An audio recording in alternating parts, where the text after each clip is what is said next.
Agora, tirando as honras, vocês sabem que o prazer é meu, quem não me conhece não sabe o quanto eu sou amiga dessa turma que está aí, de anos e anos e anos, e a admiração que eu tenho por tudo que vocês fazem, e tem a Tainá, realmente, que ela sabe do carinho também por ela. Hoje me foi dado a missão de, em 40 minutos, falar de doença renal crônica. Eu sempre gosto de falar bastante, isso eu gosto, e a plateia é diversificada, então eu escolhi falar de vários temas em pequena quantidade. Os slides eu encaminhei para a Tainá, são muitos slides, mas é para os residentes utilizarem, propagarem. E aí um tema que, porventura, eu não tenho abordado adequadamente, aí a gente fica para discussão. Então, de sorte que a agenda que eu gostaria de conversar hoje é sobre aquilo que são conceitos pré-estabelecidos, que o passado é muito importante para a gente entender o presente, tentar melhorar o futuro, tudo aquilo que já está bem estabelecido, bem dentro da caixinha, mas eu gostaria também de uma parte dessa conversa, a gente abrir essa caixinha e tentar ver se tem algumas outras caixas em volta melhor. Então, o que está dentro da caixinha é o conceito de doença renal crônica, desde 2012, não mudou. Para adultos, é aqueles indivíduos que têm uma taxa de filtração glomerular menor que 60. E se for acima de 60, ele precisa apresentar cronicamente, lógico, uma alteração de estrutura do rim. Então, essa alteração de estrutura, a gente enxerga isso como uma albuminúria, e a gente enxerga isso como uma alteração de exame de imagem. Por conta disso, dentro da caixinha também, desde 2012, a gente classifica a doença renal crônica utilizando exames bem antigos, né, que é a creatinina sérica e a albumina urinária, de sorte que a gente tem os grupos, né, o estágio 1 até o estágio 5, e esses estágios com as suas albuminúrias correspondentes. Ressalto que a gente não utiliza mais via CADIGO o termo macroalbuminúria, microalbuminúria, embora a literatura não desistiu desse termo, mas aqui eu vou chamar de albumina normal, eu vou chamar de 30 a 300, uma albuminúria moderadamente aumentada, e uma albuminúria maior que 300, uma de severamente aumentada, né, por conta da classificação do CADIGO.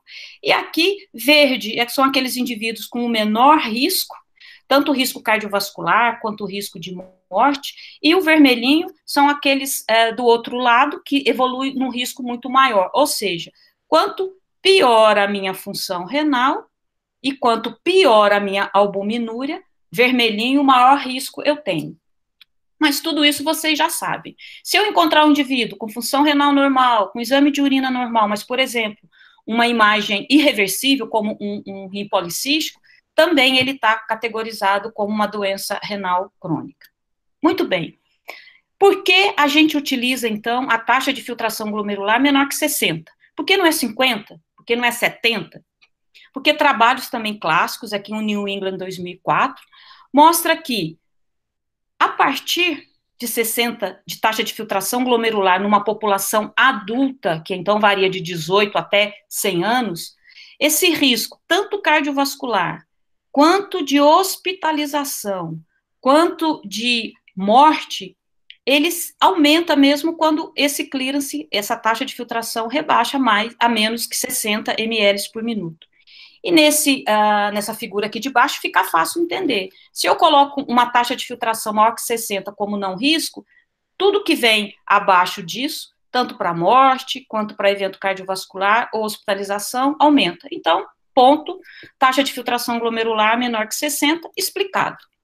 Por que albuminúria maior que 30? Por que não é 50? Por que não é 60? Também trabalhos clássicos, aqui eu represento um, mostrando que indivíduos com albuminúria, aqui ainda é o tema antigo, né, esse trabalho é de 2010, mas de 30 a 300, independente da taxa de filtração glomerular, eu já tenho um risco cardiovascular de morte.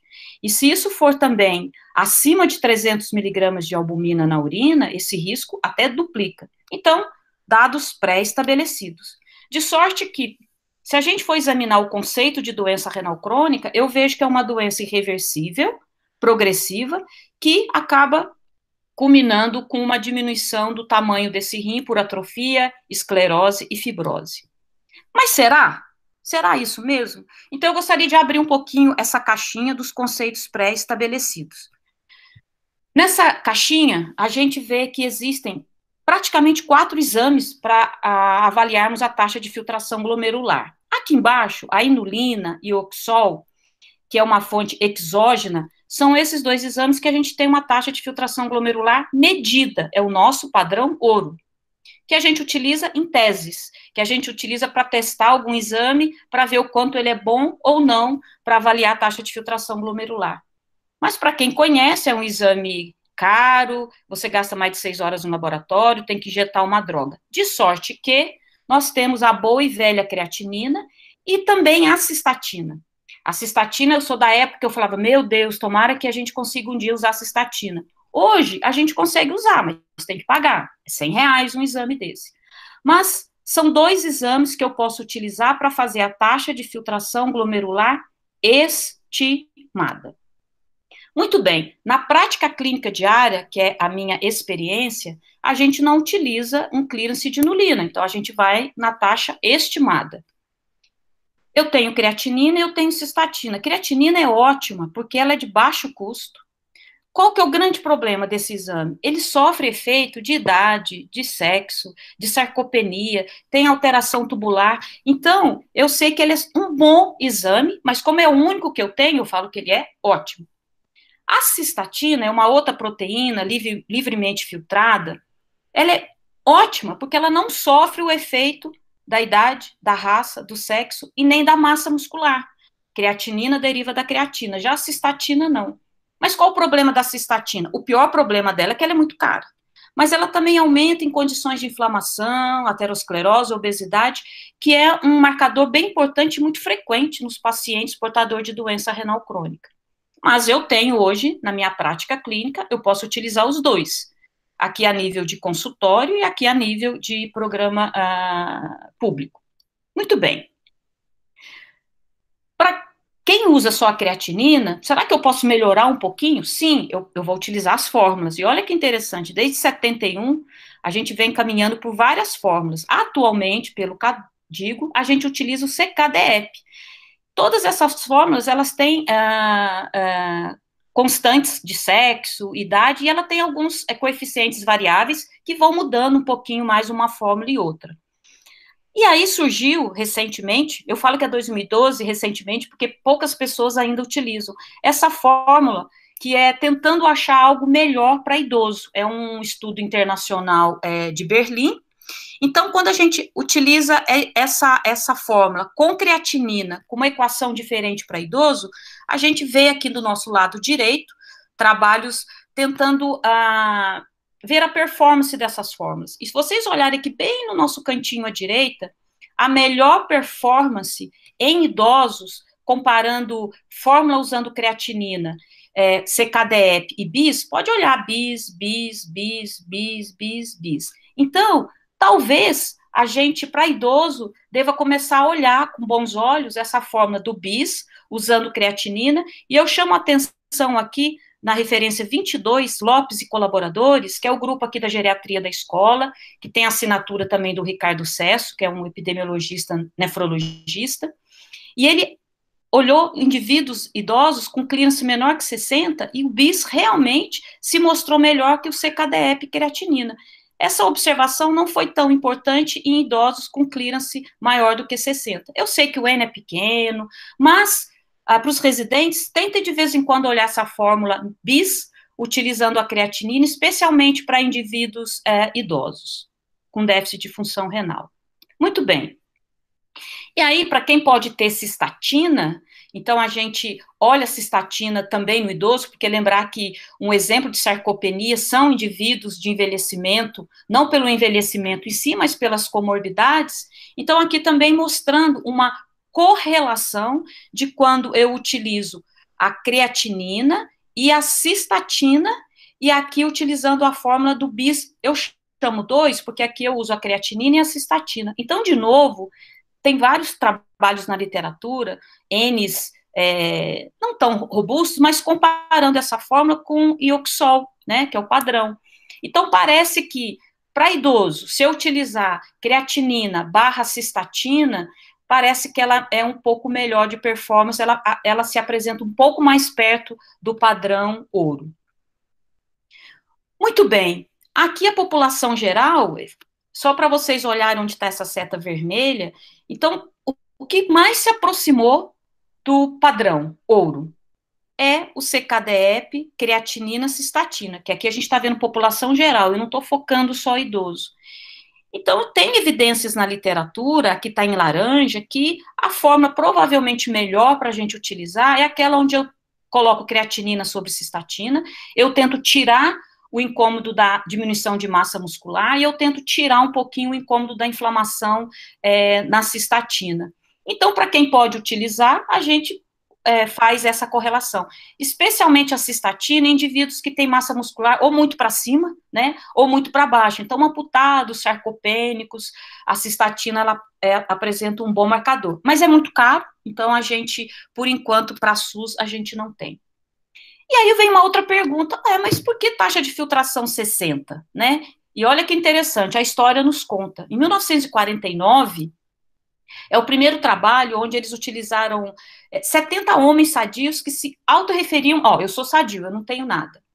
E eram indivíduos de 20 a 90 anos, esses indivíduos fizeram clearance de inulina, eles plotaram tudo isso nesse gráfico e mostra o seguinte, que a partir de 30 anos, o indivíduo começa a perder ao redor de 0,75 ml por ano da função renal.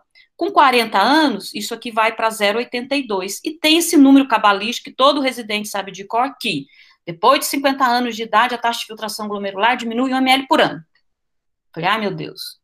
Baseado nesse estudo. Quando a gente vai num estudo maior, desculpa o slide, mas eu só tinha esse slide, e aí já é um longitudinal, 24 anos, embora seja apenas homens, a gente vê que idade não é esse fator tão importante que se dava lá atrás. O que, na verdade, faz a gente progredir é a presença de comorbidades. Então, proteinúria é a pior de todas, seguida por diabetes e hipertensão arterial.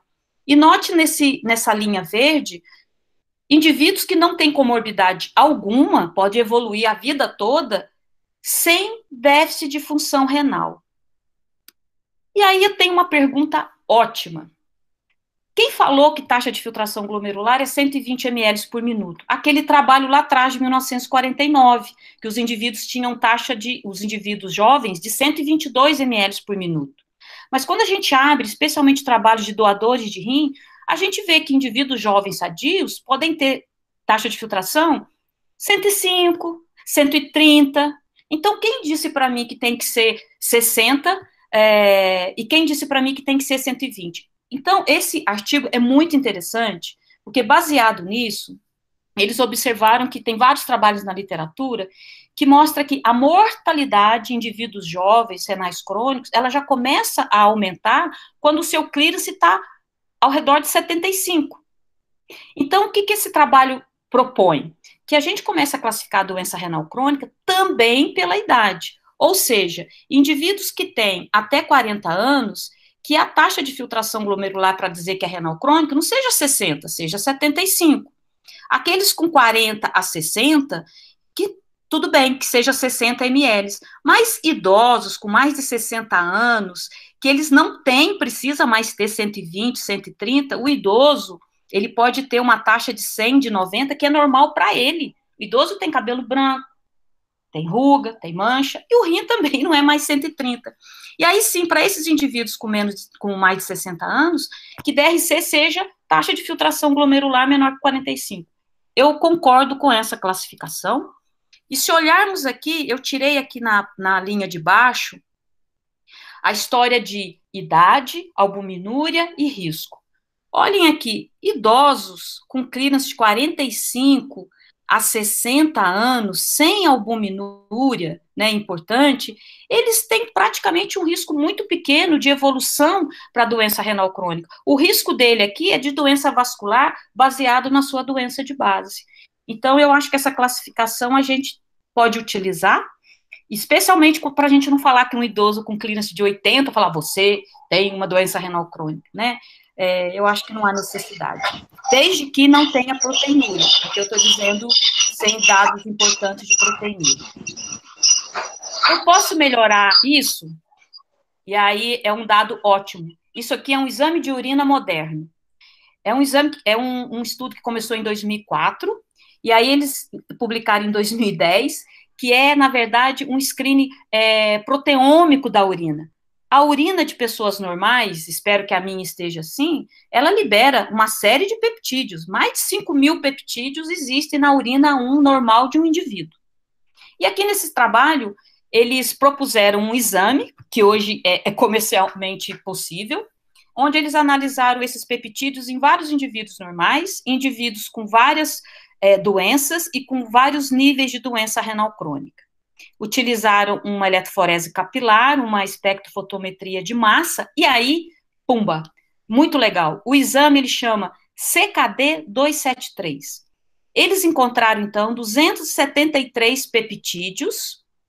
Com isso, através de modelo matemático, eles criaram um classificador de risco, um score de risco, onde indivíduos que têm um número que é 0,300 e alguma coisa, um número maior do que isso, significa que ele tem um risco maior, ou seja, naquela biópsia líquida está aparecendo coisas que estão acontecendo molecularmente lá nesse rim. Para vocês poderem entender o que eu estou dizendo, isso daí está fora de foco, mas é do artigo mesmo, esse artigo de 2020, a injúria glomerular, e aqui não cabe esse parâmetro, hipertensão, diabetes, seja lá o que for, a gente sabe que da isquemia, da hipóxia, da inflamação, da estresse oxidativo, está todo mundo cansado de ver isso.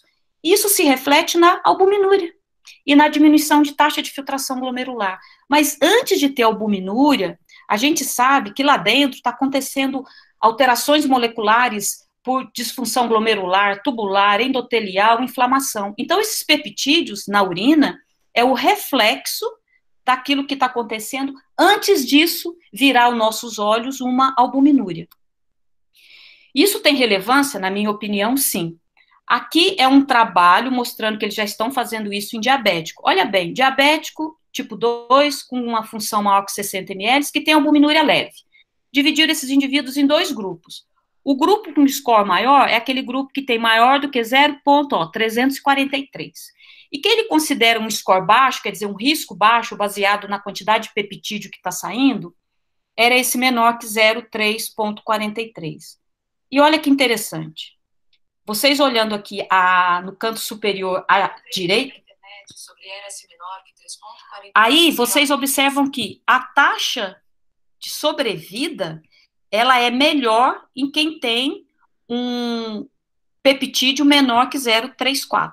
E ela é menor em quem tem essa taxa de peptídeo maior. Olhando aqui embaixo, só para exemplificar, a gente vê que realmente ter esses peptídeos nesse score, ele foi relevante para indivíduos diabéticos de microalbuminúria e para macroalbuminúria e para eventos de mortalidade. Fala, que interessante, tem mais trabalhos, e aqui mostrando indivíduos, quase 500, né, em vários estágios da doença renal crônica, classificado agora em 3 testes desse CKD 273, mas para mostrar para vocês que quando esse score é alto, realmente a chance de ficar livre de evento cardiovascular é menor. Então, pode ser que essa biópsia líquida seja um preditor de risco cardiovascular, especialmente nos estágios iniciais da doença renal crônica. E finalizando, aqui eu deixei mais para os residentes, né, tem toda a história, mas olha aqui à direita. Por que isso é importante? Porque eu posso fazer intervenção, e as intervenções começaram. Esse é o primeiro trabalho prospectivo, mostrando a ação de tratamento, né? Então, eles classificaram também baixo score e alto score. Quem tinha alto score recebeu um bloqueador de aldosterona, e eles queriam ver se da aldosterona melhorava a evolução, ou diminuía a evolução para a albuminúria mais importante, para a doença renal crônica mais importante. Infelizmente, para a Spiro, ainda não aconteceu nada. Então, a literatura, ela vem estimulando a utilização desse exame. Aqui a gente tem as agências reguladoras, tanto da Europa quanto dos Estados Unidos, como um marcador precoce de doença renal crônica, e pode ser que no futuro ele venha antes da albuminúria, ele detecte quem vai evoluir para a albuminúria, para a morte, para a doença cardiovascular, e especialmente para a gente ver resposta a tratamento. Então, essa figurinha aqui do lado mostra isso. Então, antes da albuminúria, provavelmente fazendo os proteômios na urina, eu consigo enxergar antes, intervir talvez mais rápido, quem sabe com drogas novas, e até em glomerulopatias. Então, a gente chama isso de biópsia líquida. Etiologia. Olha, quando a gente vai no censo da SBN, o último, a gente vê que quem está fazendo diálise hoje é hipertenso e diabético. Nada mudou. Isso daí é só a diabetes e a hipertensão? Não, a gente já sabe, a obesidade, o tabagismo, é que esse grande trabalho japonês, mostrando que tanto mulher quanto em homem, ter hipertensão, ter diabetes, obesidade e tabagismo não é bom para risco de doença cardiovascular. Bem estabelecido na literatura. E bem estabelecido também quem tem a história familiar, doença cardiovascular, quem é fator de risco, né? Então, envelhecimento não é etiologia de doença renal crônica. Muito bem, isso tudo a gente sabe, mas vamos então abrir a caixinha para o Brasil, né? Semana passada, entrando aqui na população estimada do Brasil, dava um pouco mais de 213 milhões de habitantes. Eu quis fazer uma correlação com o último Vigitel que a gente tem, né? Nesse governo, o Vigitel sumiu. Adoro o Vigitel. Então, ele mostra que na população adulta, a hipertensão de pessoas que sabem ser hipertensas chega a ser basicamente 1/4 da nossa população adulta, né? E mais em mulher. Chega a diabetes em 7,8% em homem e quase 10% em mulher. E é fácil saber disso, porque obesos no Brasil é praticamente 20%, e mais também em mulher. E a epidemiologia, utilizando taxa de filtração glomerular e albuminúria, eu fiz essa opinião e colocando os dados do Vigitel, achando que Fortaleza possa estar representando nesse momento os dados do Vigitel, então a população não é da grande Fortaleza, seria ao redor de 2.700.000, a população adulta, que é ao redor de 60%, 65%, né, da população total, esse valor. Se eu aplicar o Vigitel, eu devo ter mais ou menos isso de hipertenso, 130.000 de diabetes, uns 356 de obesidade. Vigitel não põe doença renal crônica, então eu tenho que ir lá no vizinho, Estados Unidos, e ver quanto que é lá. Nos Estados Unidos, em média, 13% da população adulta tem algum nível de doença renal crônica. Se Fortaleza se espelhar os americanos, então tem ao redor de 230.000 indivíduos com doença renal crônica em Fortaleza. Muito bem. Em relação à albuminúria, esse trabalho de agora, ele é interessante porque ele é uma revisão sistemática de literatura, tem uma assinatura do Roberto Pecuá, que participa, e ele estava tentando ver prevalência de doença renal crônica baseado em taxa de filtração glomerular derivada da creatinina, que a gente mistura toda a população. E isso dá realmente ao redor de 8% a 16%. São 10 trabalhos, a maioria americana, mas aí tem China, aí também tem Europa.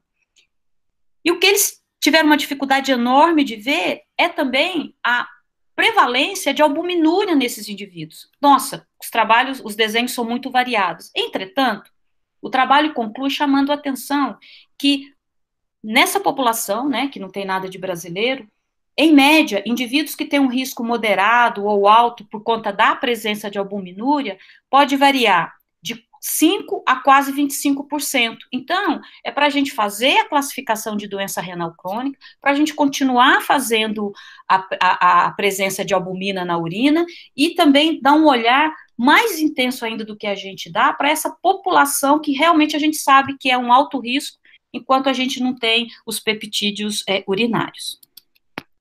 Muito bem. Nefrologista é um ser que não existe, né? Ele está na UTI, ele está na diálise, ele está no transplante, de vez em quando ele aparece no pronto-socorro. Mas ele existe, né, em alguns lugares. E aí, em 2014 apenas, que a gente foi mostrado para a sociedade, né? A gente tem as diretrizes de atenção, a linha de cuidado do renal crônico, mostrando que todos os indivíduos com clearance abaixo de 30 é prioritário mandar para o nefrologista, né?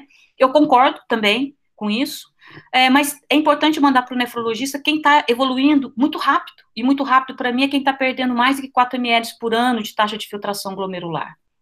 É importante mandar para o nefrologista quem tem doença renal crônica secundária a uma doença renal, né, que não seja hipertensão e diabetes. E também é importante a gente mandar para o nefro hipertensos e diabéticos, mas que estejam com proteinúria que não está me convencendo, ou com alguma hematura com dismorfismo positivo. Então, a grande parte dos pacientes fica mesmo com a atenção básica, que eu acho que eles são extremamente competentes para fazer isso. E esse é o meu slide que eu mais gosto, porque o grupo do Ceará provavelmente é um dos principais grupos, provavelmente não, é que provavelmente eu acho que é o melhor grupo que faz prevenção. Então, para ser simpática, eu vou dizer que é um dos principais grupos do Brasil que trata e ensina prevenção da doença renal crônica no cunho multidisciplinar. Então, trate pressão, trate glicemia, dislipidemia, obesidade e evite lesão renal aguda e faça aquilo que o grupo de Fortaleza faz.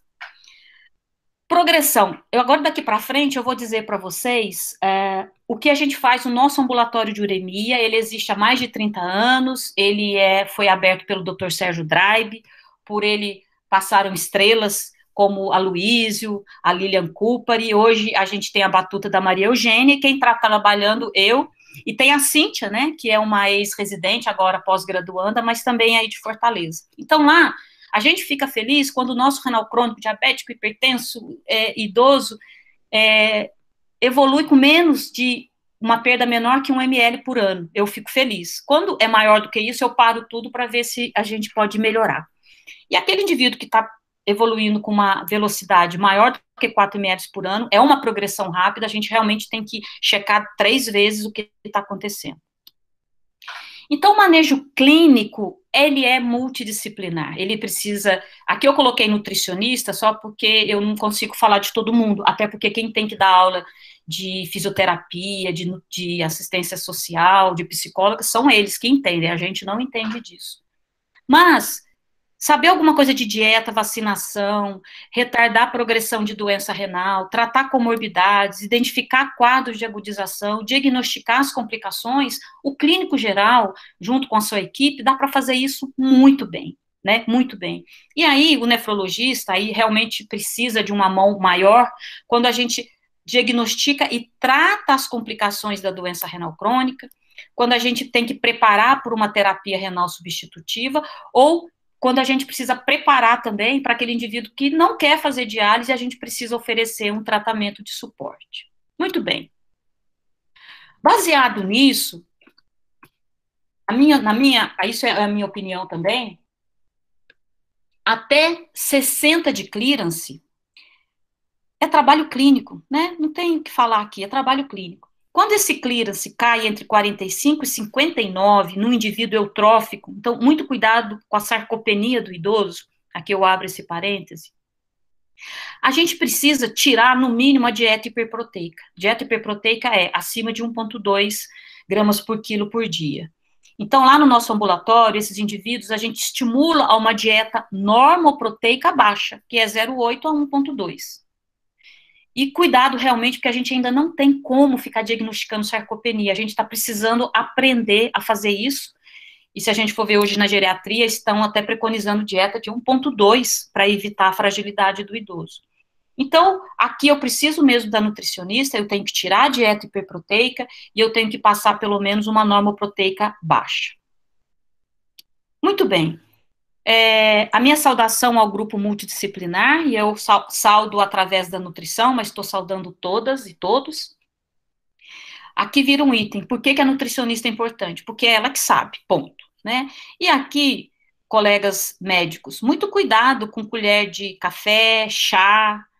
Aqui eu não sei se isso aqui é chá grande, isso aqui não sei se é sobremesa, isso aqui é sopa, isso aqui é concha. Cuidado com o copo, né? Porque lá na frente a gente vai ficar, toma uma colherzinha disso. Então, esse slide é por conta disso. Mas a nutrição, ela é importantíssima, porque ela analisa o conteúdo proteico, o conteúdo calórico, que até 30 de clearance é extremamente importante. Abaixo de 30 não tem como viver sem a nutricionista, porque ela vai atuar sódio, glicose, lípides, ácido úrico, potássio, fósforo.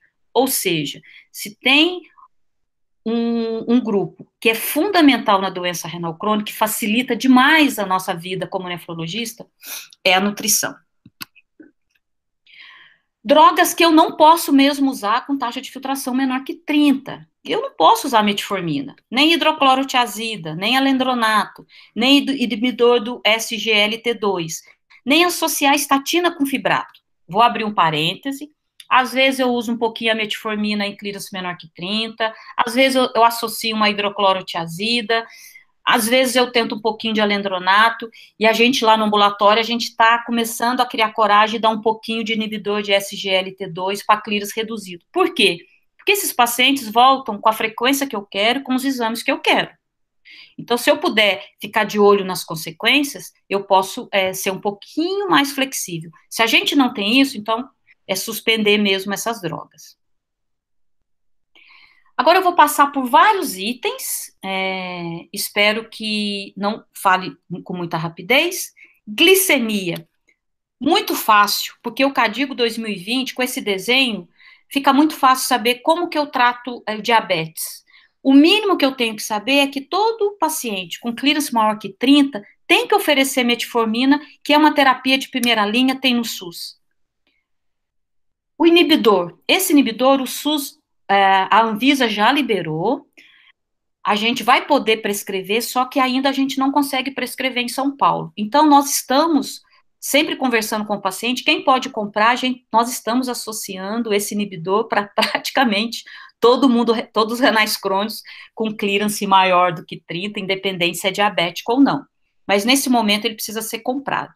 Indivíduos com clearance menor que 30, a gente tem uma experiência muito boa aqui com o inibidor, que é o Traienta, mas é uma droga que tem que comprar.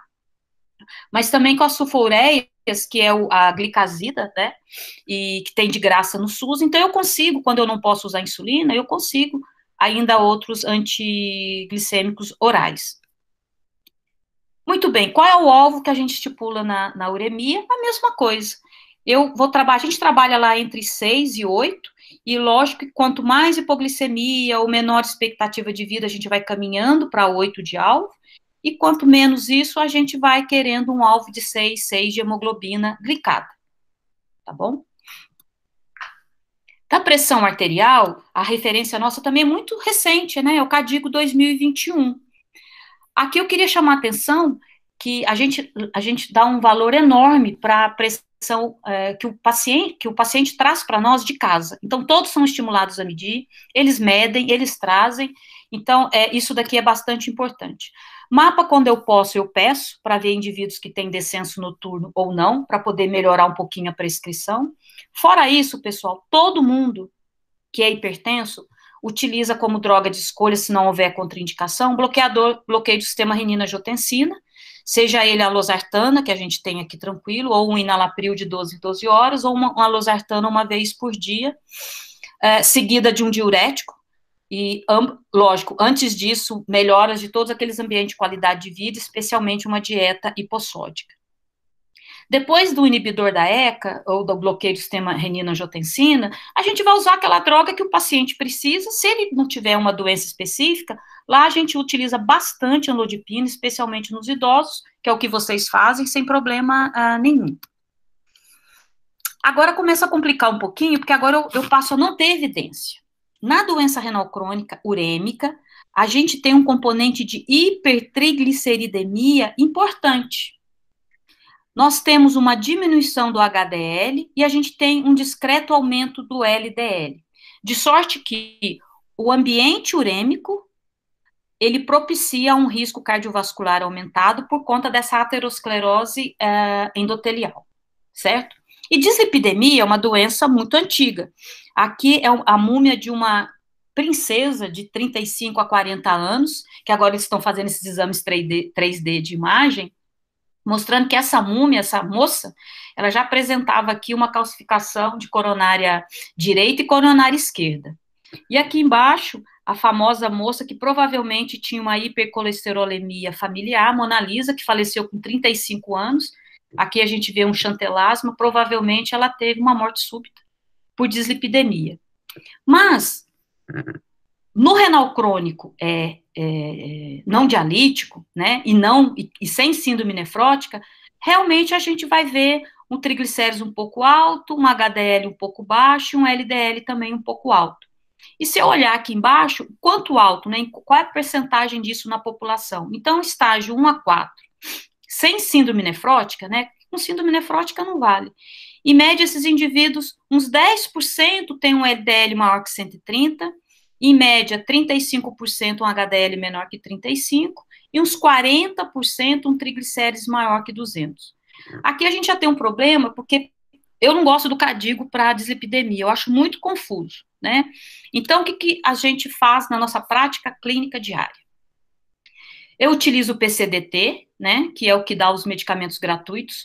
Ele foi atualizado em 2019, então ele me oferece atorvastatina cálcica, mediante a PAC. Ele me oferece simvastatina na prescrição convencional, benzafibrato e só, né? E a gente sabe que na literatura tem os anticorpos monoclonais, né? Tanto o evolucumab quanto o alirocumab, que são anticorpos que bloqueiam essa proteína, a PCSK9. Essa proteína, ela favorece a internalização do receptor do LDL. E aí ele é degradado aqui no lisossomo. Quando eu, então, bloqueio essa proteína, eu não internalizo, eu tenho mais receptor de LDL para clarear o LDL. Então, é um anticorpo monoclonal, que é ele tem uma ação muito boa, certo? Aí, olhando no PCDT de 2019, a gente já está lá bem escrito que o SUS não vai oferecer ezetimiba, que também é um hipolipêmico, que a gente utiliza lá no ambulatório, mas o paciente tem que comprar. E que, embora esses anticorpos sejam muito bons, é muito novo, o SUS não tem dinheiro, então não faz parte também do PCDT. No nosso ambulatório, por conta de evidências não robustas, nós utilizamos um LDL menor do que 100, tá? Se ele vem da cardiologia com LDL de 70 e ele tá bem, a gente mantém. Lembrar que as calculadoras cardiológicas, para estimar risco em 10 anos, elas não têm creatinina. Então, e o cardiologista, os trials em cardiologia, eles excluem renais crônicos. Então, fica difícil a gente só ver a dislipidemia como um fator de risco. Então, lá a gente trabalha para ser menor que 100, a gente vai lá em qualidade de vida, vai lá na dieta, e eu começo com estatina, simvastatina até 40 miligramas, porque aí eu não preciso fazer a PAC. Se não melhorar, a gente vai para a atorvastatina, com as APACs, com TSH, CPK. Se não melhora, a gente acrescenta ezetimiba para quem pode comprar. E quando eu estou frente a uma hipertrigliceridemia importante, e aí importante pode ser acima de 500, pode ser acima de 300, porque não tem evidência robusta, e eu afastei distúrbio da tireoide, eu afastei uma hiperglicemia, eu realmente tento dar fibrato e confesso para vocês que dar fibrato é a pior coisa do mundo, porque ninguém tolera, né? Então eu torço para ninguém ter hipertrigliceridemia severa. Ponto importante, vacina. Isso aqui é um guideline de 2020, e eu fico muito feliz, porque nesse guideline existe aquilo que é recomendação para o renal crônico não dialítico. Então, a gente tem hepatite B, nós temos aqui a influenza, e temos aqui o pneumococo, certo? Quando a gente vai no nosso país, a gente procura o calendário da Sociedade Brasileira de Imunização, a SBIM. E lá tem um capítulo só de doença renal crônica. E a hora que vocês abrem esse capítulo, vocês vão ver que o renal crônico tem o dever de tomar, a gente tem o dever de prescrever a influenza anual, que tem no CRI. A gente pode oferecer a pneumocócica, existe uma pneumocócica também no CRI. As mais modernas é só a particular, né, de 5 em 5 anos. Hepatite A para renal crônico, criança menor que 5 anos, e hepatite B, que tem no CRI também, que a gente faz 4 doses e dose duplas. E quanto mais cedo eu oferecer as vacinas, especialmente a da hepatite B, mais chance tem desse indivíduo ficar imune. Não existe, eu procurei, não achei, estudos atuais de vacinação de doença renal crônica COVID. Entretanto, a gente tem um trabalho publicado agora recentemente em junho, mostrando que em pacientes com doença renal crônica não dialítica, a mortalidade, isso foi na Itália, tá? numa população dialítica lá de mais de quase 5 mil pessoas, desculpa, não dialítica, em conservador, quase 5 mil indivíduos. Infelizmente, a mortalidade por Covid, para quem teve Covid, foi de 45%. Eles tiveram 193 casos de Covid e 86 foram a óbito. Diferente da mortalidade de 4,7% de outras causas não Covid. Então, assim, a mortalidade foi 10 vezes maior em renal crônico não dialítico, e a incidência foi também 10 vezes maior do que a da população geral. Nesse trabalho italiano, 4% da população desse ambulatório de renal crônico tiveram Covid, né? E nessa população lá da Itália, da população de mais de 1 milhão de indivíduos, foi 0,46 a incidência de Covid. Então, só para mostrar que é impactante, né? A Tainá sabe muito bem o quanto que as vacinas para transplantados está deixando a gente muito preocupado. E tem um estudo publicado agora também, são 35 estudos, está uma revisão, 28 trabalhos publicados, 7 estão em pré-print, e que em diálise, a primeira dose de vacina RNA, né, deve ter sido Pfizer, a primeira dose alcançou a produção de anticorpo neutralizante em 18% a 53%, e na segunda dose, a 70% a 96%. Provavelmente cai um pouco depois, tem que tomar a terceira dose, né? Então, a gente tem que ficar de olho e estimular todo mundo a vacinar mesmo. Bicarbonato sérico, nossa, isso é tão fácil. E a gente sabe que a acidose, independente se o indivíduo é transplantado, se ele está em diálise ou não, a acidose mata, né? Mata mais do que indivíduos que têm bicarbonato sérico normal.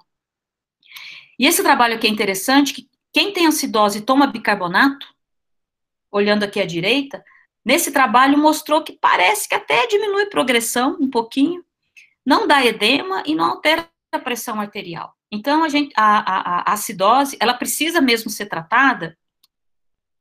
E aí a gente tem que lembrar que o que é acidose? É um bicarbonato menor que 22. Incidência de acidose varia, né? Mas a gente vai ver isso geralmente com clearance menor que 30. Eu, para ser sincera, acidose com clearance de 30 a 45, eu vou atrás de outras causas. Mas no estágio 3, especialmente 3B, uns 2%, né? Mas tem lugar que até 13%. No 4, a acidose já pode ficar um pouquinho mais proeminente, pode variar de 19% a 37%, especialmente se for um G4, G5, mas a acidose, pessoal, diminui síntese de albumina, ativa complemento, dá inflamação, dá miopatia, dá resistência à insulina, e aumenta potássio, né? Então, a gente precisa realmente ter o bicarbonato. O nosso objetivo é que ele fique entre 22 e 26 e suplementar. E é bicarbonato via oral. Então, cuidado com colher. A gente tem que saber que colher que o paciente está tomando. Olha, uma cápsula tem 500 miligramas, que é mais ou menos 6 mEq, que a gente começa por aí. E como o paciente volta sempre, eu nunca vou pegar, assim, acidoses intensas, né? Então, a gente sempre começa com uma cápsula ou uma colherzinha de café. E aí a gente tem que ver que a colherzinha de café pode ser muito cheia e pode ser não muito cheia, tá? Então, cuidado, porque muito cheia pode ser até 2 gramas, ok? Ácido úrico, nossa, isso é espinhoso. Ácido úrico em célula mesangial, em animal, é lindo, porque você vê ativação de processo inflamatório em tudo. Então, o ácido úrico, ele está dentro da célula, ele está fora da célula, ele altera a célula epitelial, mesenquimal, endotelial, tudo. E, do ponto de vista experimental, é mais fácil a gente ver que a hiperuricemia, ela se correlaciona de uma maneira ruim com aterosclerose, com hipertensão glomerular, e doença intersticial, e também ela piora o prognóstico do hipertenso, do diabético, né? A hiperuricemia está correlacionada com hipertrofia ventricular esquerda. Só que aí, quando a gente vai colocar isso para ser humano, aí a gente já começa a ter uma fragilidade nessas evidências, né? Nós somos do grupo que acreditamos que a hiperuricemia em não gotoso, tá? Eu estou falando de não gotoso, ela está relacionada com progressão. A gente sabe também que o ácido úrico é de excreção renal, então um certo aumento é até esperado, mas a gente acredita que ela traz um risco cardiovascular e ela traz uma mortalidade.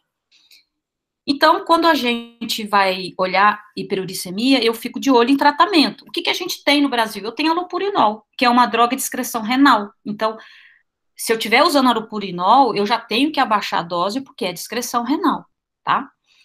Essa outra droga, eu já ouvi o Nestor Shore falar dessa droga há tanto tempo, ela nunca vem, né? Ela é melhor porque ela tem uma parte dela que é excreção hepática, então eu poderia usar sem ficar muito estressada com a história de o allopurinol também ser uma droga nefrotóxica. Então, quando a gente pesa, o que é pior, o allopurinol ou a hiperuricemia? Minha opinião é a hiperuricemia. Mas qual o valor? Os trabalhos que tem na literatura desenham extremamente variados. Tem gente que quer baixar ácido úrico para 6, né?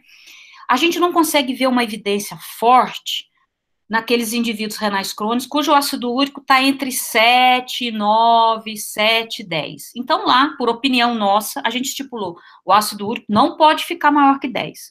Quando ele estiver caminhando para 10, eu vou pedir para a nutricionista me ajudar em relação à dieta de purinas. Eu vou tentar suspender alguma coisa que possa estar elevando o ácido úrico. E se isso não melhorar, sim, a gente dá allopurinol 100 miligramas para todo mundo, tá? Que estiver chegando em perto de 10, mas não é uma evidência, tá, pessoal? É uma opinião.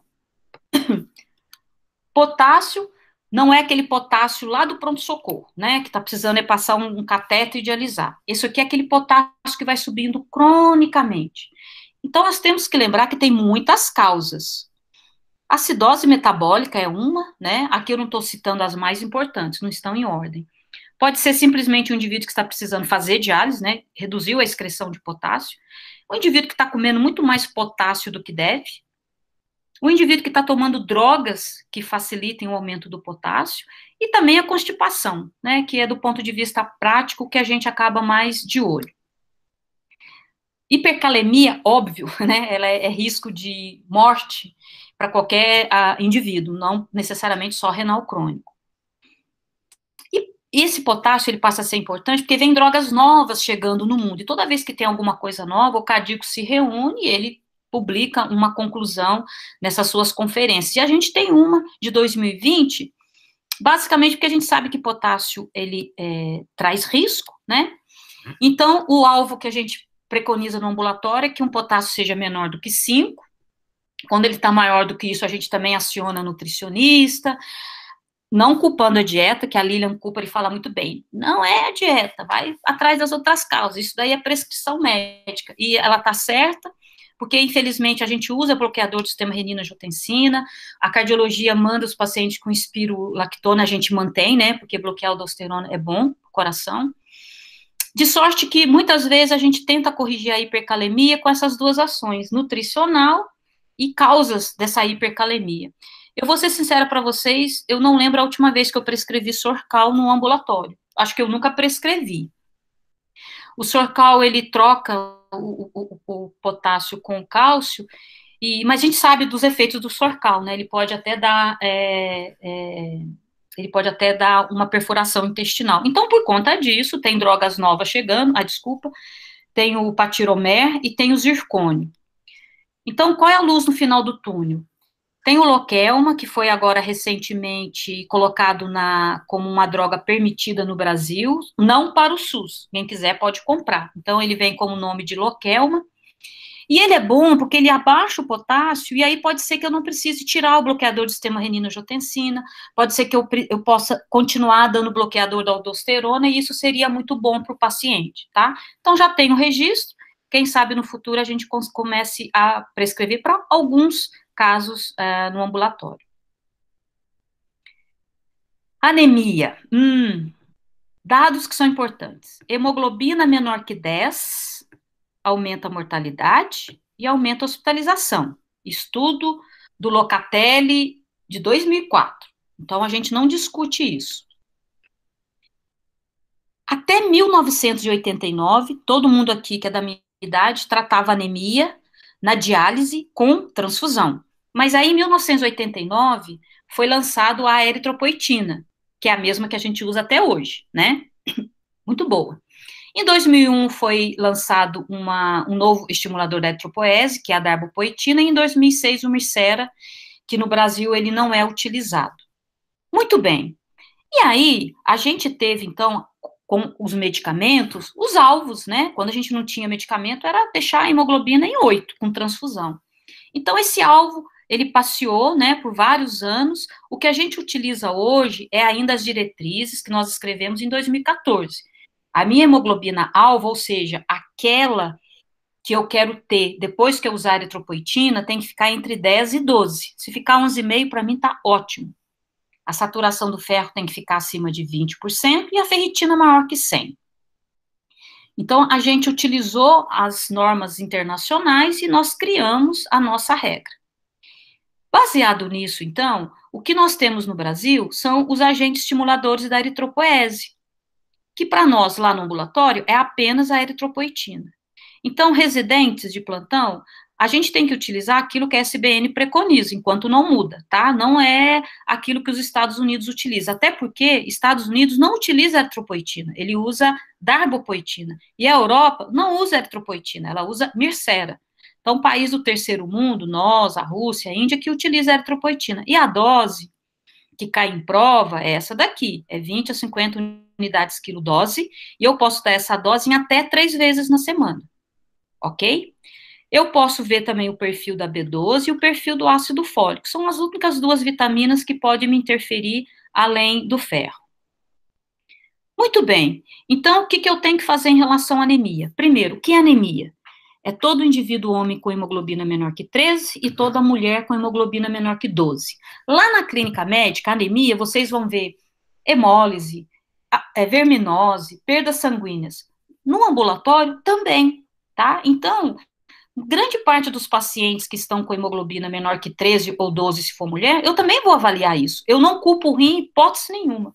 Eu só culpo o rim quando eu não achar mais nada. E assim mesmo, essa taxa de filtração glomerular tem que estar lá menor do que 20, porque da eritropoetina com uma taxa de filtração maior do que 20, tem alguma coisa errada no caminho.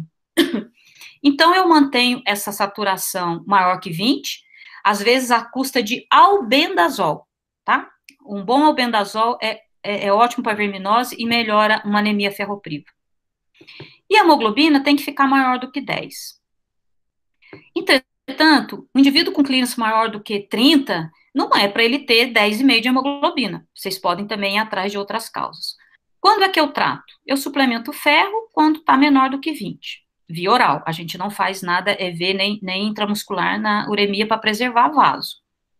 Então, a eritropoetina eu só vou utilizar quando o indivíduo tiver uma hemoglobina menor que 10 e ele tiver com todas as outras causas de anemia descartadas. Aí eu dou a eritropoetina subcutânea, e aí o meu alvo vai ser uma hemoglobina entre 10 e 12, se tiver 11,5, para mim está ótimo. Não deixe maior do que 13. A gente não pode fazer correção total. E o que vem de novidade? Acho que muitas, talvez vocês tenham participado de pesquisa clínica utilizando uma nova droga, e ela é boa porque elas são comprimidinhos, então tem comprimido de 20, 50, 100 miligramas, que o indivíduo pode tomar uma vez, 2, 3 vezes por semana, e é uma droga que vai aumentar a eritropoese estimulada pelo fígado e pelo rim. Que droga é essa? Quando a gente está sob hipóxia, a gente tem uma hidrolase que hidrolisa, tá? O fator RIF. Esse fator RIF, quando ele não é hidrolisado, na hipóxia, ele estimula, então, o fígado e o rim a produzir a eritropoetina. Então, se eu der um bloqueador dessa hidrolase, esse RIF, ele é estabilizado, ele não cai. Então, esses órgãos produzem a eritropoetina, então é um tratamento para anemia. E o que ele soma? Por que talvez ele venha a ser superior? Porque ele aumenta o receptor de transferrina no intestino. Então, ele melhora a utilização de ferro pela eritropoetina. E parece que ele diminui também os níveis de epsidina, que é aquela proteína que fecha a porta no intestino, não deixa o ferro entrar, e fecha a porta no fígado, não deixa o ferro sair. Por conta disso, o CADIGO agora se reúne no final do ano. Eu já vi quais são os itens, né? E eles vão publicar o ano que vem uma diretriz provavelmente já indicando, tem vários medicamentos, aqui eu coloquei um só, né, o roxadustat, mas tem vários, que é um novo medicamento via oral para tratar anemia, ele não é inferior a nenhuma das outras drogas, e pode ser que ele seja superior por essa facilidade de melhorar o aporte de ferro no tratamento da anemia. Então, vamos esperar por ele. Distúrbio mineral e ósseo, eu vou me dar o direito de falar muito pouco, porque só isso daqui é 3 horas. Mas é mais para o residente, mostrando que para a gente falar de distúrbio mineral e ósseo, eu preciso de 3 coisas. Eu preciso da nutricionista, eu preciso de exames séricos e eu preciso de exame de imagem. Imagem vai entrar coração, pode ser que entre um ultrassom cervical, deve entrar uma densitometria óssea. Então, não tem como aprender distúrbio mineral e ósseo se a gente, ao mesmo tempo, na mesma fotografia, não estiver avaliando a dieta hipoproteica, a ausência de constipação e, ao mesmo tempo, avaliar o fósforo, que a gente quer um alvo menor que 4,5, o cálcio, a gente quer um cálcio normal, uma vitamina D ao redor de 30, em média, e um PTH menor do que 150. Quando eu tenho tudo isso fotografado, aí eu consigo diagnosticar e tratar hiperparatiroidismo.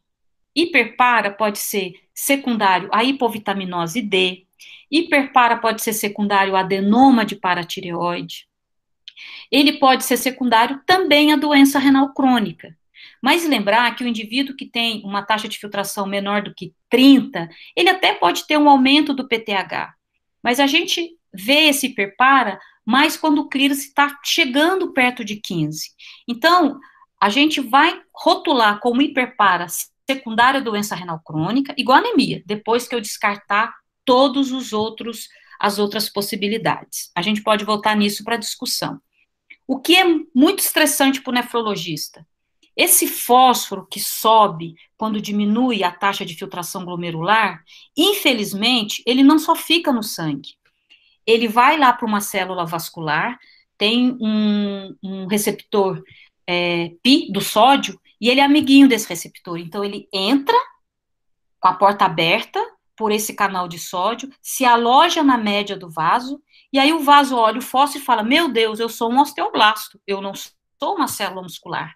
E que já que ele é um osteoblasto, a hora que chegar o cálcio, ele convida para entrar, e a gente faz, então, a calcificação da média. Essa calcificação da média, que parece até uma arteriografia, né? Ela é irreversível, ela chama calcificação de Monckeberg, não melhora com diálise, não melhora com transplante, e ela é um dos grandes motivos de morte súbita ou de doença cardiovascular. Então, a gente vê essa calcificação na média, o vaso fica duro. Então, a gente precisa estudar muito distúrbio mineral e ósseo, primeiro, para não deixar isso para o coração, depois, saber interpretar a densitometria óssea para esses indivíduos não fraturar, saber tratar hipovitaminose D e saber que hipercalcemia não faz parte da doença renal crônica. Então, as hipercalcemias, a gente tem que ir atrás dos adenomas, das sarcoidoses, do mieloma. E aí, a gente olhando o topo dessa pirâmide, realmente no estágio 3B, eu tenho que ficar mesmo indo atrás do diagnóstico de anemia, doença óssea, acidose, correção de droga, mas quando isso cai abaixo de 30, eu já começo a ter que tratar, né? Quando é que eu vou indicar TRS para a gente finalizar? É quando os indivíduos, eu acho que dali 6 meses eles podem entrar em diálise. Então, eu utilizo taxa de filtração glomerular, exames laboratoriais, exame físico e sintomas. Então, anamnese, exames de laboratoriais é que vão ditar para mim, primeiro, quando eu inicio a terapia renal. E quando eu começo a conversar com eles sobre, vai fazer fístula? Vai implantar TENCOF? Vai ser doador vivo? É quando eu acho que nos próximos 6 meses, baseado na velocidade de progressão, esse indivíduo vai precisar entrar em terapia. Eu não vou conseguir falar para vocês sobre tratamento de suporte, eu não vou conseguir falar sobre dapaglifosina como diminuição da progressão, até porque isso é motivo de outras aulas, mas isso é importante também. E aí eu posso resumir tudo que a gente falou nisso daqui. Indivíduos, especialmente 3B, 4 e 5 é o estilo de vida, parar de fumar, realmente dar bloqueador do sistema renina-angiotensina, tratar a dislipidemia, controlar a glicemia, para quem puder usar inibidor SGLT2, espero que em breve a gente tenha no SUS, deixar uma dieta hipoproteica, especialmente para quem tem um clearance menor que 30, mas uma dieta normoproteica baixa para quem está com clearance abaixo de 45, muito cuidado com sarcopenia, e já no 4 e no 5, a gente diagnosticar anemia, distúrbio mineral e ósseo, preparar para TRS, tratar a acidose, mas não esquecer, gente, que um renal crônico, ele pode ter mieloma no curso da doença, uma outra glomerulopatia, uma neoplasia, então, ir atrás de outros diagnósticos e ficar muito atento às agudizações por distúrbios hemodinâmicos, por drogas, por infecções, e aí a gente faz um tratamento, eu acho que muito bom. Então, eu utilizei o meu tempo, até mais do que devia, então eu paro por aqui. Bom, Patrícia, excelente. Excelente. Tá dando um eco para mim, tá dando para vocês também não? Para mim, não. Tá sim. Tá dando. Desligar o áudio.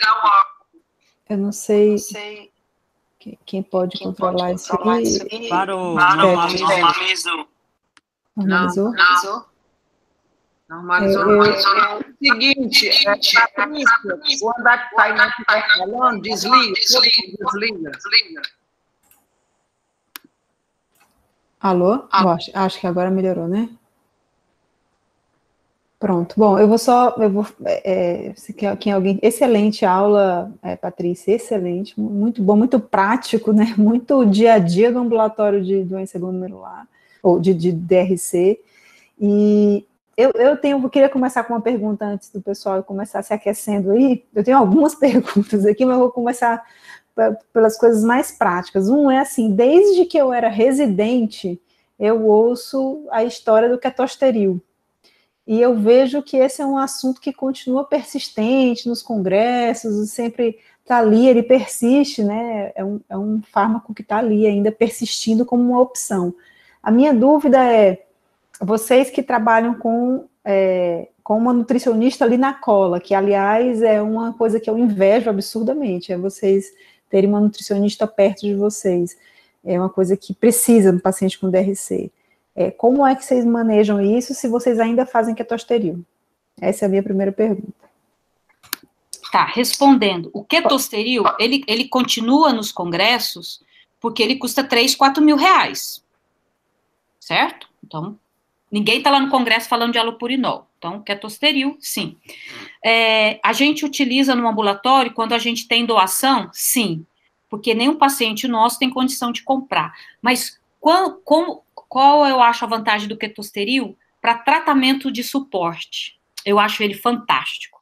Indivíduo que eu preciso de tempo para maturar a fístula, para aprender TENCOF, para ter o doador vivo certinho, para indivíduo que vai precisar fazer uma viagem, para indivíduo que não quer fazer diálise em hipótese alguma, e para indivíduo que eu não quero fazer diálise porque a sobrevida dele vai ser muito curta. Então, o ketosteril, na minha opinião, não diminui progressão, mas ele é usado, assim, pontualmente nesses casos. Lembrar que são quase 15 comprimidos por dia, a aderência vai caindo.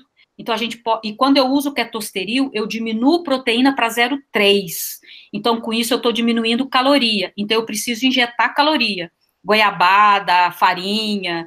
Então, precisa da nutricionista fazer isso, porque ela vai ter que, para quem é diabético, controlar melhor o diabético, e ela vai ter que aumentar a carga calórica, já que eu tirei a carga proteica.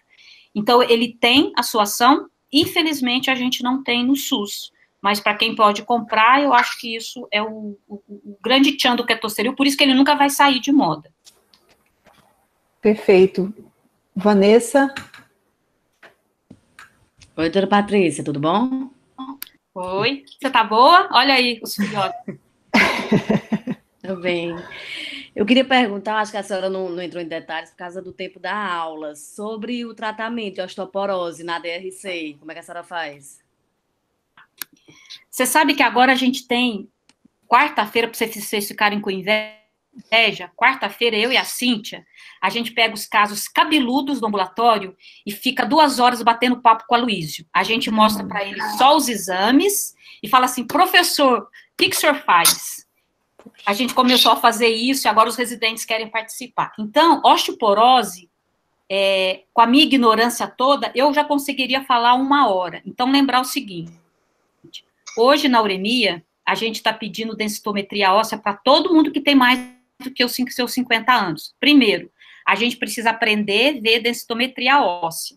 A gente precisa saber se quem fez foi um cara que fez bem. A gente tem que fazer um ultrassom, um raio-x abdominal prévio, porque a gente tem calcificação de aorta, aí a gente vê lá, nossa, o osso está calcificado, que beleza, é nada, é a aorta. Então, a gente tem que, antes de falar de tratamento de osteoporose, saber interpretar o exame, saber que tem calcificação do vaso, saber que a gente não pode dar alendronato com clearance menor que 30, saber que eu posso pedir aqueles anticorpos para tratar a osteoporose, que a gente consegue fazer isso com LME. E quando eu tiver osteoporose, é porque eu tenho a densitometria, né? Eu tenho que primeiro, se for renal crônico, tratar o distúrbio mineral e ósseo, ou seja, consertar a vitamina D, consertar o PTH, e depois que eu vou consertar o osso, porque a gente não faz biópsia. O certo seria fazer biópsia. Porque se eu der um alendronato, eu posso estimular esse paciente a ter uma doença dinâmica. Então, é muito complexo para dizer, o que eu faço? Então, eu acho que o conselho hoje é a gente estudar a osteoporose, pedir a densitometria e saber interpretar densitometria. Aí a gente vai ter um tantão de dúvida em tratar a osteoporose. Mas, clearance acima de 30, eu dou alendronato sem problema, e agora o Aloísio está nos ensinando a dar os anticorpos para quem tem clearance menor que 30. Obrigada. Excelente. Isso, olha, é outra coisa. Ambulatório de DRC, com nefrologista sozinho, assim, é duro, né? Porque a gente precisava do especialista em distúrbio mineral e ósseo ali perto, né? Ele tem que ser multiprofissional, não tem jeito. Patrícia, enquanto não tem uma outra pergunta, eu tenho uma outra dúvida aqui, que é o seguinte, sabe aquele paciente que você acabou de encaminhar para fístula, e aí você quer ganhar ali aquele tempo, aqueles 6 meses, você já encaminhou, já está avaliando o pré-transplante, e ele está com IECA-BRA ainda. Ele está com IECA-BRA porque você começou lá precocemente. Você deixa ou você suspende para o paciente ganhar esse tempinho aí? Tá.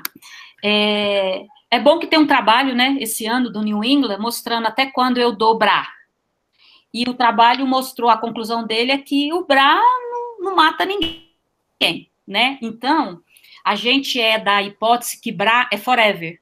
É na diálise, é no transplante, é no conservador. Até porque, com nutricionista, com o pessoal olhando constipação, olhando dieta, o que sobra para mim e para a Cíntia é bloqueador do sistema renina-angiotensina. Então, a gente só suspende bloqueador do sistema renina-angiotensina em 2 condições. Em 3 condições, vai. Potássio alto, que eu não estou conseguindo resolver de outra forma. Quando o indivíduo teve uma agudização, a gente recebeu muita gente com Covid e com acometimento renal, que o próprio hospital suspende, a gente mantém um tempo. E quando, Tainá, eu tenho uma velocidade de progressão, então, por exemplo, o paciente ele está evoluindo com uma velocidade que não era aquela, eu não estou conseguindo saber o que é, e aí eu tiro. Mas ele vai voltar dali 15 dias. E alguns pacientes, quando eu tiro, ele dá um respiro, é aquele último respiro. Mas tem pacientes que a gente retira, não acontece nada. E tem paciente que eu mantenho e também evolui bem. Ou seja, a gente tem que individualizar, a gente não vai tirar a princípio e só vai tirar casos excepcionais e sempre eu discuto com a Cíntia discute comigo, mas quando você quer dar esse respiro e você acha que a velocidade dele não está do jeito que você queria, você tira e faz um teste. Mas não existe nenhuma evidência que isso é uma conduta convencional. Então, são casos especiais. Excelente, Vanessa. Você está dando o inibidor do SGLT2 para todo mundo, é? Além da causa. Todo mundo, todo mundo que tem dinheiro, né? Porque a gente sabe que para diabético é bom com proteinúria, para diabético sem proteinúria é bom, para doente cardiológico é bom, e o meu renal crônico, se ele não é diabético, ele é cardiopata. E aí, Vanessa, eu não estou fazendo mais consultório, agora eu só estou na fosforilação. Mas amigos íntimos estão também dando para as glomerulonefrites crônicas. Porque se ele é um remédio que ele vai bloquear o sistema renina-angiotensina, não só porque ele excreta glicose, excreta sódio, ele entra no meu mecanismo fisiopatológico de doença renal crônica. Então, lá no ambulatório, todo diabético com clearance maior que 30, que tem condição financeira, a gente fornece. E o diabético tipo 2 e toma insulina, você dá? Diabético tipo 1 já fica mais difícil.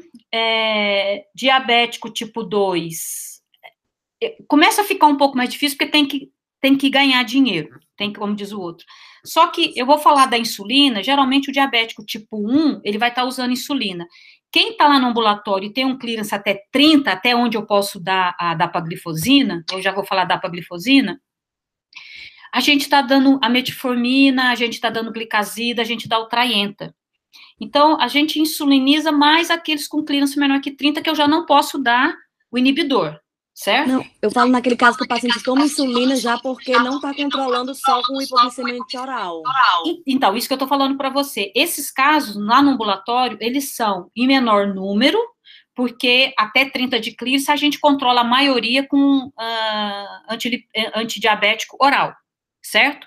Então, a dapaglifosina, como tem que comprar, sei lá, deve estar uns R$200, nesse momento a gente está oferecendo para todo mundo que é diabético, que toma antiglicêmico oral e tem clearance maior que 30. Certo? Aqueles que são diabéticos tipo 2, que tem o clearance maior do que 30, que está tomando insulina, que está bem controlado, a gente ainda não está dando a dapaglifosina, até porque eu também não tenho. Mas o meu objetivo de dar a dapaglifosina, nesse momento, não é pelo diabetes, é para diminuir a progressão da doença.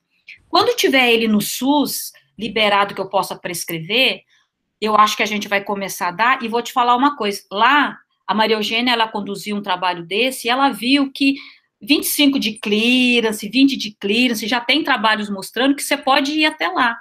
Então, a gente já está se assanhando e dando dapaglifosina para quem também começou com 30, caiu para 25, 24, a gente está deixando. Mas a experiência nossa é um caso aqui, outro lá, porque os pacientes não têm condição de comprar. Mas o nosso objetivo maior é dar para progressão e ver o que acontece. Certo. Perfeito, Cláudia. Boa noite, parabéns, Patrícia, pela excelente apresentação. Eu queria fazer uma pergunta para você de cunho prático, porque quando a gente vai ver as várias diretrizes de controle da hipertensão doença renal crônica, duas meta-análises que mostram resultados de vários países e conduta, o consenso maior é na pressão de 13/8, abaixo de 13/8, né? E agora o CADIL veio com essa mudança, baseado no estudo SPRINT, né, de deixar uma pressão sistólica menor do que 120.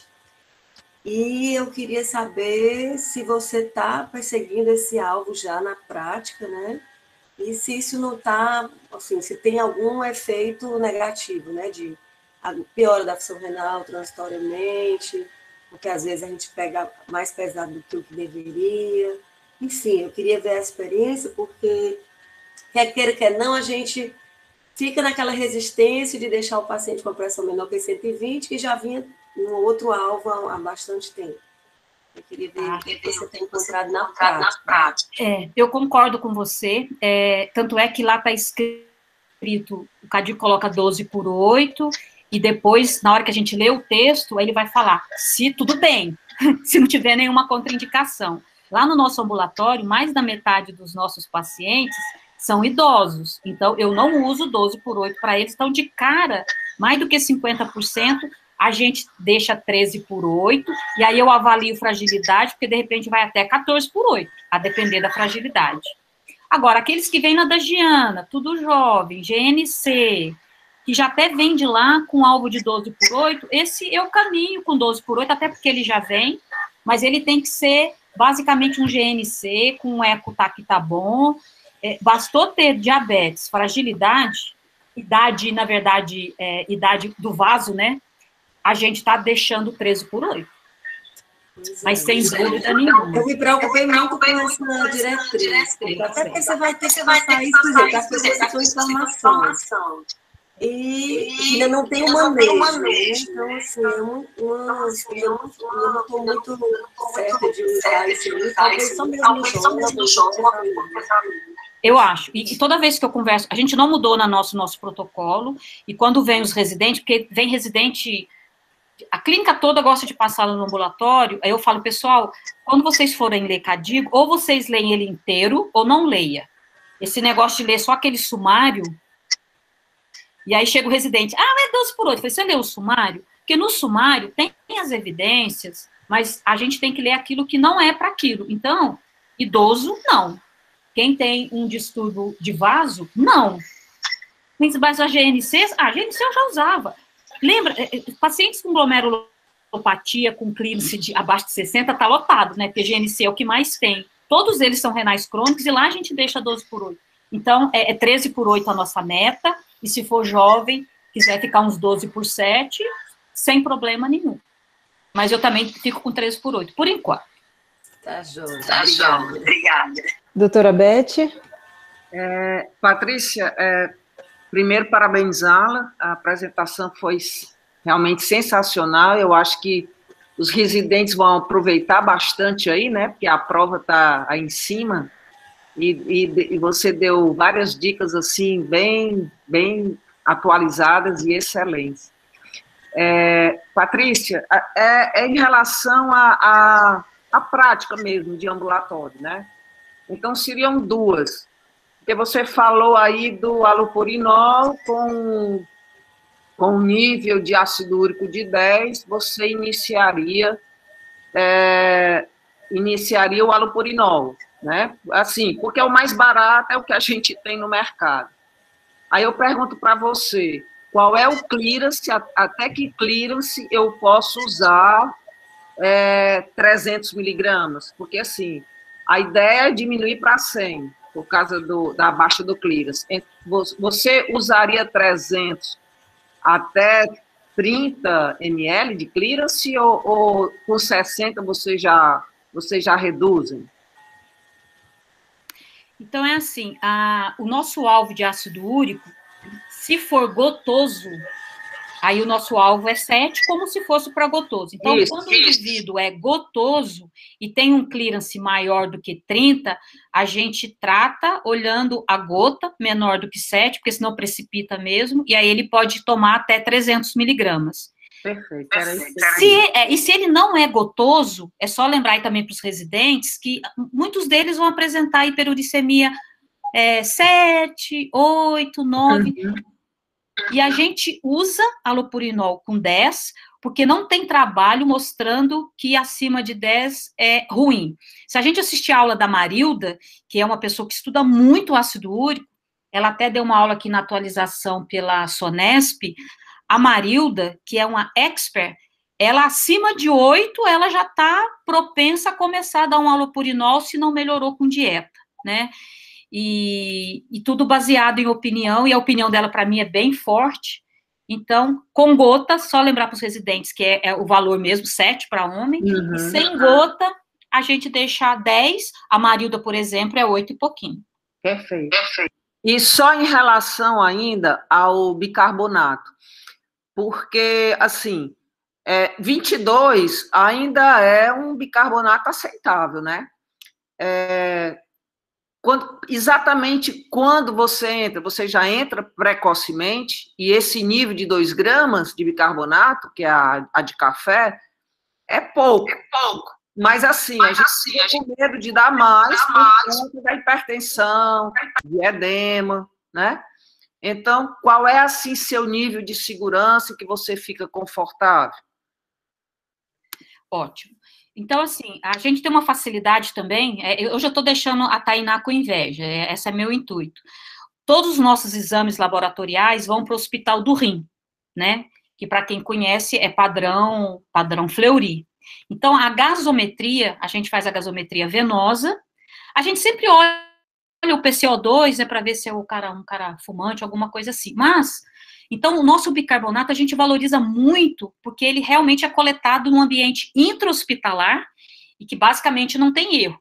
Diferente de bicarbonato que a gente pede ao indivíduo, vai no hospital, aí não tem. É difícil a gente fazer gasometria a nível laboratorial, porque o aparelho só está dentro de hospital, né? Só para o residente lembrar que existem muitos exames errados. O nosso, como é dentro de hospital, ele é muito bom. Então, a gente, abaixo de 22, a gente já considera esse paciente como uma acidose. Agora, eu sempre vou olhar, Beth, o clearance dele, porque na nossa experiência desses 1.500 indivíduos, essa acidose menor do que 22, ela só vai aparecer com clearance mais reduzido. Isso, e eu vou te chutar um número aqui, meu, opinião própria. Se clearance estiver acima de 25, eu preciso saber se eu coleto uma outra gaso, se tem alguma tubulopatia que eu não me atentei, se na verdade essa acidose não é falta de excreção de amônia. Perfeito. E sim é uma retenção por algum outro motivo, ou por uma perda de bicarbonato, sei lá, por um outro motivo.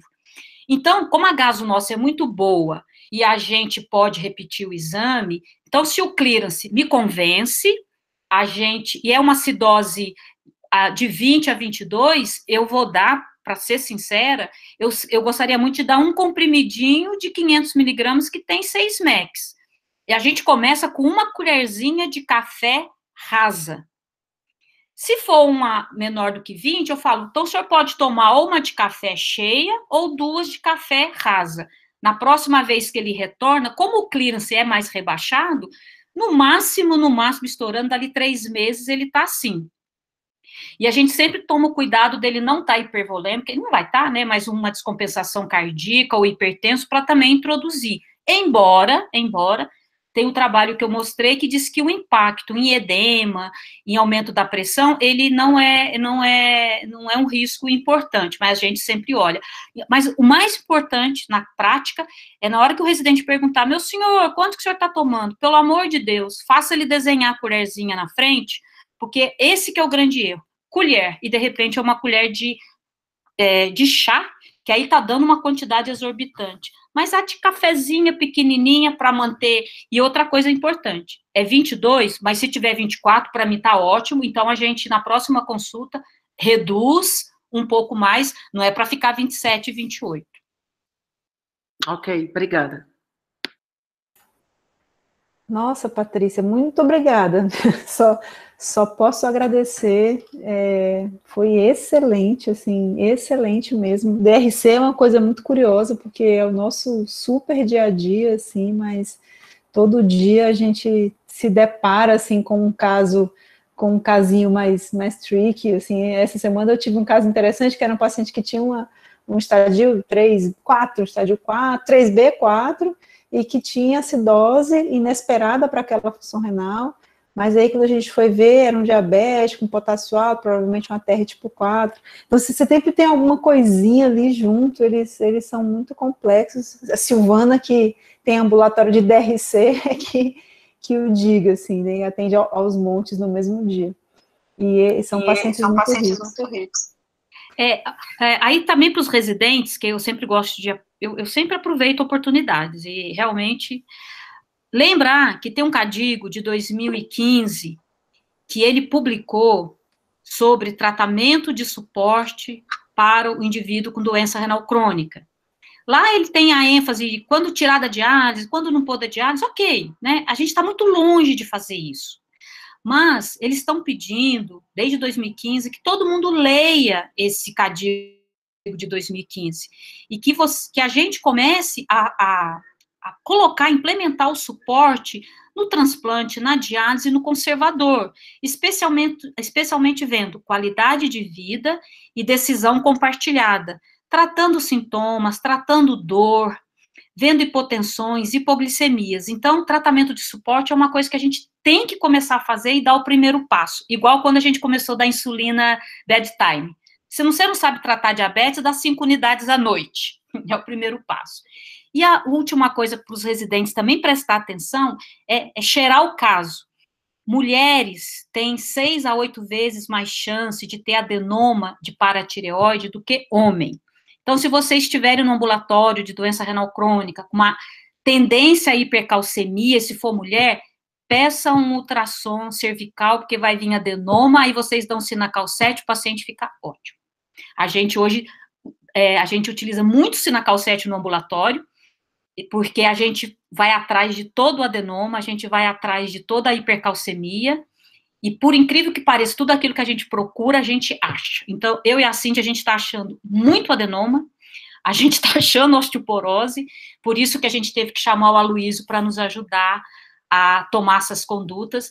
E o Aloysio, ele é ótimo, porque ele é a vida como ela é. Ele fala, não, gente, está achando que é adenoma, dá Sinacal 7, faz um teste terapêutico, abaixou o cálcio, deve ser um adenoma. A hora que der, vocês mandam o cirurgião, ele fazer o ultrassom, ele que tem que ver onde que é o adenoma. Então, é uma prática simples, fácil, mas a gente tem que prestar atenção e nunca culpe o rim. Deixa o rim para vocês culparem por último no raciocínio. Se não achou nada, aí culpa o rim, aí dá eritropoetina, dá Rocaltrol, mas antes disso, ache outras causas, porque vocês vão achar. Isso é muito legal. Muito bom, Patrícia, eu vou deixar a Paula fazer a última pergunta, e aí a gente vai finalizar. E como eu disse, a gente ficaria aqui a noite toda. Paula. Tá fechado, Paula. O microfone. Obrigada. Excelente aula, Patrícia. Eu queria saber qual o alvo de colesterol que você usa na prática. Você disse que tem usado 40 miligramas de atorvastatina, e se você vê uma frequência elevada de miopatia. Ok. Olha a nossa sorte, Tainá. Quem fica lá no ambulatório, o ambulatório são 2 andares, para quem conhece, no andar de baixo fica a Maria Eugênia full time, trabalhando lá com as coisas dela, né? Então, aí a gente fala assim, professora, doutora Maria Eugênia, o LDL nosso, ela falou, olha, aqui no nosso, então, o nosso protocolo está assinado pela Maria Eugênia, pelo Aloysio, né, Sérgio Traib, Lilian Cooper, então a gente fica muito feliz. Ou seja, o nosso LDL é menor do que 100, porque a gente não tem evidência para ser menor que 70. Em estando vindo com 70, eu deixo 70. O ambulatório nosso é do SUS, então a nossa primeira conduta é simvastatina. Se eu acho que é um LDL de 100 a 130, eu até começo com 20, e esse paciente vai ter CPK, vai ter TGO e TGP. Com 20, com 40, raramente a gente vê miopatia sintomática ou alteração de transaminases. O grande problema nosso é que, às vezes, com 40, eu não atinjo a minha meta, que é abaixo de 100.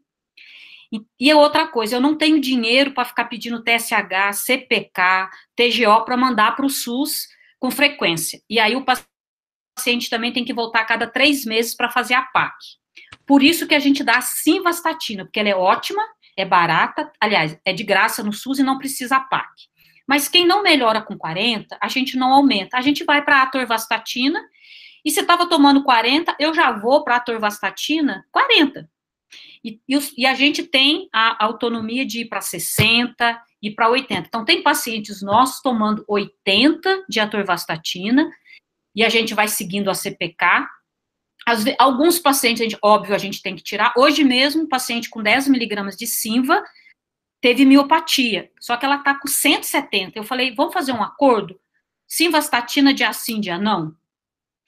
Aí eu tento colocar ezetimiba também, que me ajuda bastante, e o paciente compra, então isso me ajuda muito.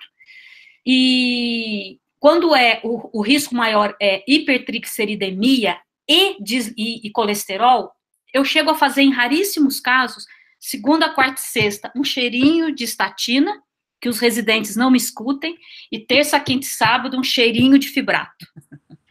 especialmente quem está com triglicéridos maior do que 500, com tendência a pancreatite, eu não consigo fazer mais nada, eu fico muito estressada. Mas, em média, os nossos pacientes melhoram muito com Simva até 40, e muitos deles tomam a Torva. Se eu pudesse, eu passaria a Torva para todo mundo, porque é melhor mesmo, mas é muito caro para quem é do SUS. Então, Simva também é top. É igual a creatinina. Eu não tenho cistatina, eu vou de creatinina. Mas o alvo, ele é 100, e o residente sempre fala assim, mas doutora, na cardio é 70. Tá bom, o dia que a cardio incluir pacientes renais, com 25 mil, 100 mil, aí tudo bem. Se ele está com 70 e ele está bem, não tem problema nenhum, eu deixo. Só que eu não sei se 80 é melhor do que 100 ou se 100 é pior que 70. Mas menor do que 100, eu tenho certeza que é. E lembrar que eles têm HDL baixo também, que a gente às vezes não consegue melhorar isso daí. A gente fica olhando o LDL, mas o HDL deles é baixo. O lixeiro deles está muito ruim, né? Então, vamos fazer isso. Obrigada. Exatamente. Eu também faço dias alternados em algumas situações. Que o residente não nos ouça. Paty, muito obrigada mais uma vez. Em nome da regional, só agradeço. Essa aula vai ficar disponível, gravada no YouTube, então depois eu te passo o link para você divulgar para os meninos também daí. Foi excelente. E vou divulgar todos os slides, posso? É para isso que ele serve, que tudo tá free na internet. Todos esses artigos, é só clicar no bom Google que está tudo liberado. Eu estou usando só artigo que está livre, porque aí não tem conflito de interesse com absolutamente nada com a informação. Excelente, Patrícia. Muito obrigada por ter vindo. E boa noite a todos. Até a próxima, in situ.